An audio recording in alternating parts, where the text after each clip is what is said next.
Il existe aux confins du désert d'Arabie un pays tout droit sorti du sable en à peine 50 ans. Un pays si riche qu'il peut s'offrir tout ce qu'il souhaite. Un pays de commerce qui se considère comme le centre du monde.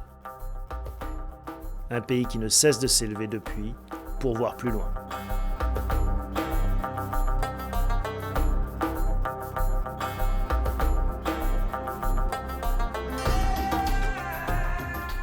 Ce pays, ce sont les Émirats Arabes Unis.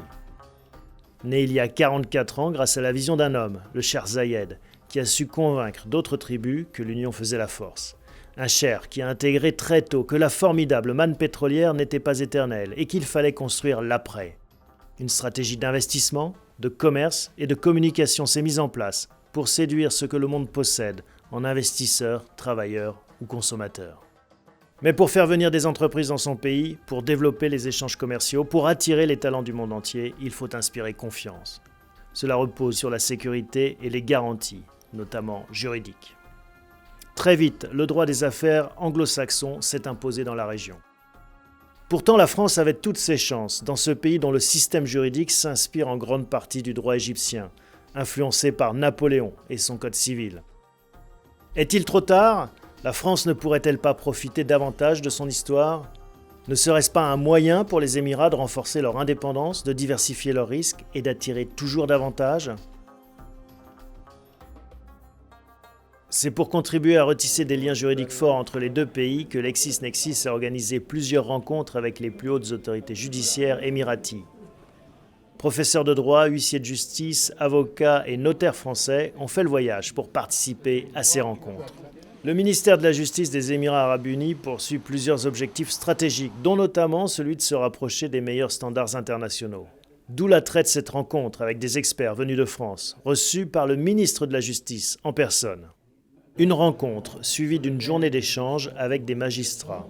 Rencontre pendant laquelle les représentants des métiers juridiques français ont eu à cœur de valoriser et promouvoir leur savoir-faire.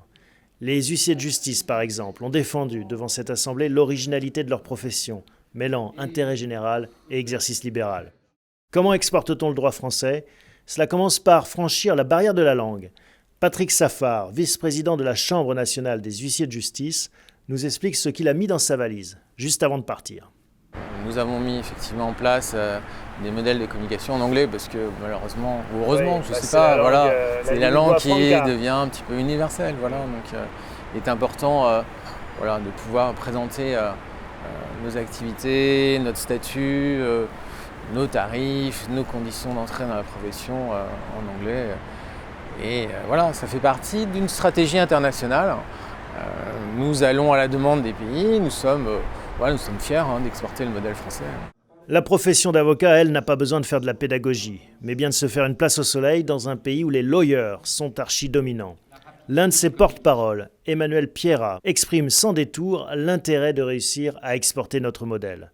Mais exporte-t-on le droit comme on exporterait des Airbus ? On peut exporter le droit français comme on exporte des avions et des Airbus. On exporte le droit français là où il y a déjà un terreau favorable. C'est un enjeu non seulement pour les professions juridiques, pour les notaires, pour les huissiers, pour les avocats bien évidemment, c'est aussi un enjeu pour les entreprises. Parce que pouvoir se battre en quelque sorte de façon concurrentielle avec des armes qui sont celles du droit français, ça n'est pas la même chose que d'être dans le monde de la régulation particulière anglo-saxonne. Dans la culture ne nous est pas si familière. Nous sommes meilleurs compétiteurs ici à l'international avec le droit français que dans un environnement anglo-saxon. Même des professions, comme celle de notaire que l'on croyait pourtant enracinées dans notre territoire, peuvent s'exporter. François Trémosa représente le Conseil supérieur du notariat. Il nous rappelle l'ampleur de l'empreinte du système notarial à travers le monde. On peut exporter le modèle du notaire de la même façon que les avocats s'exportent très bien à travers le monde. Les notaires s'exportent également extrêmement bien et environ les 2/3 de la population mondiale vivent dans un état dans lequel le notariat existe. La deuxième journée commence dans un cadre presque familier. Au milieu du désert surgit le dôme de la Sorbonne Abu Dhabi. Opérationnel depuis 2006, l'établissement d'enseignement supérieur forme chaque année presque 500 étudiants. C'est dans ce cadre prestigieux que LexisNexis, sous le haut patronage du ministère de la Justice, représenté ce jour-là par le secrétaire d'État, a décidé d'organiser le First Arab Civil Code Forum.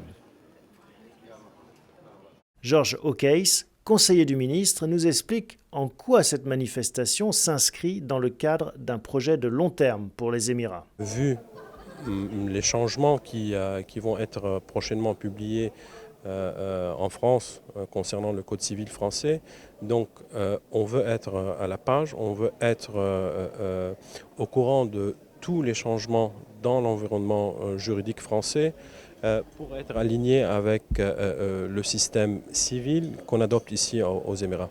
La formation est un vecteur de rapprochement des cultures. C'est aussi un enjeu stratégique pour notre pays.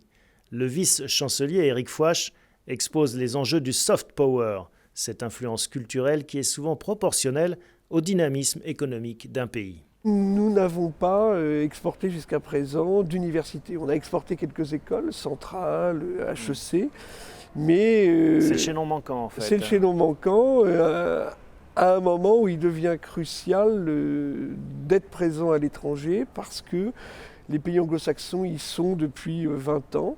70% des universités étrangères qui se créent dans le monde sont américaines. Et quand on forme les gens à l'étranger, chez eux, eh bien, ils deviennent des gens en empathie. Et si on les forme qu'à la culture anglo-saxonne, eh bien, ils iront vers des solutions anglo-saxonnes. Si on les forme à la française, on peut espérer qu'ils pensent parfois à d'autres solutions. Avec un défi essentiel pour nous, celui de la langue. C'est un fait, le français n'est pas aussi usité que l'anglais dans le monde. Quelle réponse apporte la Sorbonne Abu Dhabi? Voici celle du professeur Chen. Nombre d'étudiants n'ont pas le français comme langue maternelle, donc ils doivent commencer à étudier pendant une grosse année le français avant d'aborder des études, soit d'économie, soit de droit. La langue est importante dans les matières juridiques, donc on essaie d'adapter la formation en faisant par exemple une première année en 2 ans pour leur permettre d'augmenter leur niveau et leur maîtrise du langage. Et cette culture française est la bienvenue. La devise de la Sorbonne locale n'est-elle pas « A bridge between civilizations ». Et s'il est une nation qui incarne ce pont entre les civilisations, c'est bien le Liban. Proximité culturelle et géographique oblige, beaucoup d'avocats libanais travaillent avec le Moyen-Orient. Et ce sont de fervents ambassadeurs de ce rapprochement entre les civilisations. Voici ce qu'en pense Jalal El-Adab. Je trouve qu'à l'heure où les rapports entre le monde arabo-musulman et le reste du monde traversent, on va dire, une période compliquée, eh bien, on est à un endroit, je trouve, tout à fait symbolique, où, comme on le voit ici, la devise de Paris-Sorbonne Abu Dhabi, c'est un pont entre plusieurs civilisations. Et c'est exactement ce que symbolise pour moi les Émirats, et plus particulièrement la présence de la Sorbonne, voire même du Louvre, qui montre bien que la culture arabo-musulmane est ouverte sur la culture des autres. Jamal Abou Ali est palestinien et managing partner chez Cléry Gottlieb à Abu Dhabi. Passé par le barreau français, il a à cœur de faire vivre cette tradition civiliste.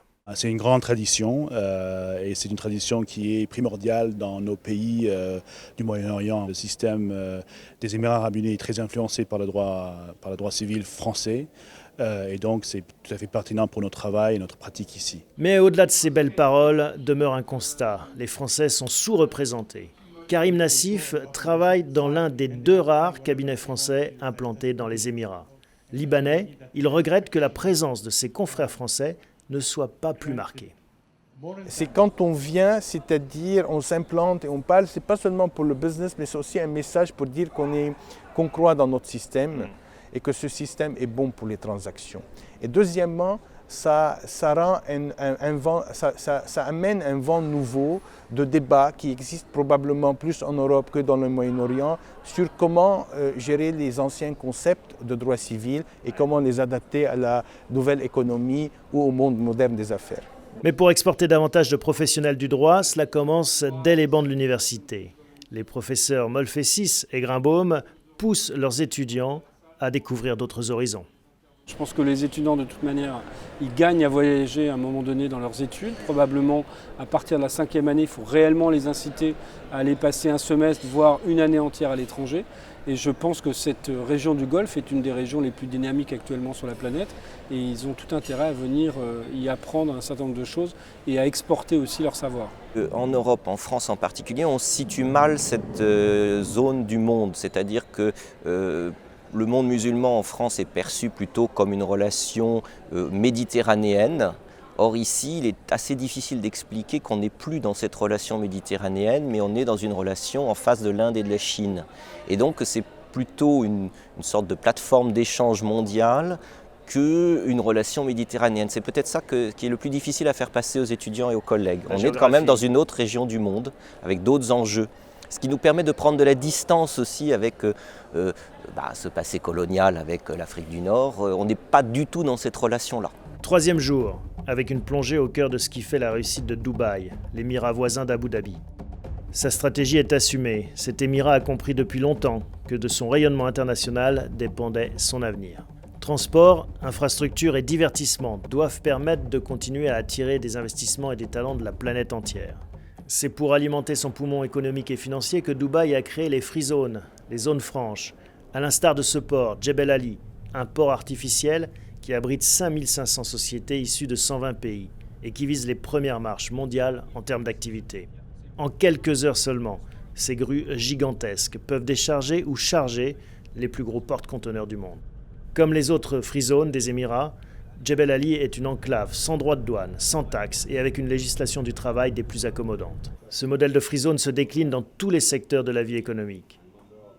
L'une des plus renommées est moins spectaculaire mais tout aussi puissante. La DIFC, Dubai International Financial Center, se concentre sur un bloc de quelques gratte-ciel, une espèce de mini Wall Street local. L'une des clés de son succès est son système judiciaire autonome et plaqué, là encore, sur le modèle anglo-saxon. Il n'est qu'à regarder le tribunal pour s'en rendre compte. 4e et dernier jour, la délégation est reçue par la Chambre de commerce de Dubaï. L'occasion d'approfondir les connaissances sur la réalité de la vie des affaires, du contexte politique et juridique. La région regorge de richesses, mais attention au mirage. L'avocat Jean-Michel Morinière, implanté ici depuis 10 ans, met en garde les jeunes juristes. Il faut avoir un peu le sens de l'aventure et surtout une expérience internationale et une grande maturité. Je vois beaucoup de jeunes qui me disent « je veux venir travailler aux Émirats ». Pour moi, c'est peut-être difficile de commencer une carrière ici parce qu'on risque de se déformer un petit peu de par le manque de sophistication qui existe encore aujourd'hui. Donc c'est un pays où il faut être mature. Il y a besoin d'avocats français, mais c'est aussi une profession très concurrentielle parce que les avocats du monde entier viennent ici, donc il faut se battre pour réussir et faire sa place. Même son de cloche chez quelqu'un qui connaît bien la communauté des expatriés puisqu'il anime le French Business Council de Dubaï. Chaque mois, des anciens et des nouveaux expatriés se retrouvent dans un cadre amical pour échanger et développer leur carnet d'adresses entre compatriotes. Mais Laurent Chaudet a vu beaucoup de jeunes gens arriver la fleur au fusil. On peut venir voir avec un tourist visa, on peut venir ici pendant un mois et voir un petit peu comment ça se passe. Il y a des relais ici, la Chambre de commerce, nous, le FBC, mais également Business France, les services de l'ambassade qui sont disponibles, mais pas se lancer en venant, en investissant tout de suite. Il faut vraiment chercher à voir ce qu'il y a à faire, avoir un bon produit, faire son étude de marché, voir la compétition et être prudent. Au-delà de ces conseils de bon sens, l'impression générale qui se dégage de ce voyage est celui d'un choc, une vraie découverte, celle d'une région dont l'image clinquante occulte la vraie nature, celle d'une vision, d'une détermination et d'une ouverture qui a marqué notre délégation. Benoît Renaud nous fait part de cette révélation. C'est l'extrême modernité, mais aussi le potentiel de ce pays. Lorsque nous avons été en Chine ou lorsque nous avons été en Russie, on a vu un pays qui s'ouvrait, qui découvrait de nouvelles formes d'économie, de nouvelles formes d'organisation judiciaire. Mais ici, on sent qu'il y a une soif de développement, une soif de bâtir, sans a priori. Avec un discours franc, il faut faire de l'argent, il faut faire du bénéfice. Ils sont très francs là-dessus, très cash, on pourrait dire, sans jeu de mots. Très cash, much money, more money. Un monde qui change à toute vitesse et qui a besoin d'adapter son logiciel juridique à cette ambition. Pour Emmanuel Madiot, membre de la Chambre nationale des huissiers de justice, ce saut juridique peut aller aussi vite que ce que l'on observe par ailleurs dans le monde de la technologie. Il y a aussi quelque part la création d'une opportunité. Le fait de mettre en place un nouveau système dans un pays qui ne l'utilisait pas, on se rend compte que la plupart du temps, ils l'utilisent en l'améliorant encore. C'est-à-dire que quelque part, ils ont peut-être encore plus d'efficience que nous pourrions en avoir. Et donc, il arrive Il y a un saut constamment. technologique, un petit peu comme avec les téléphones C'est tout à fait mobiles. ça, voilà, c'est tout à fait ça.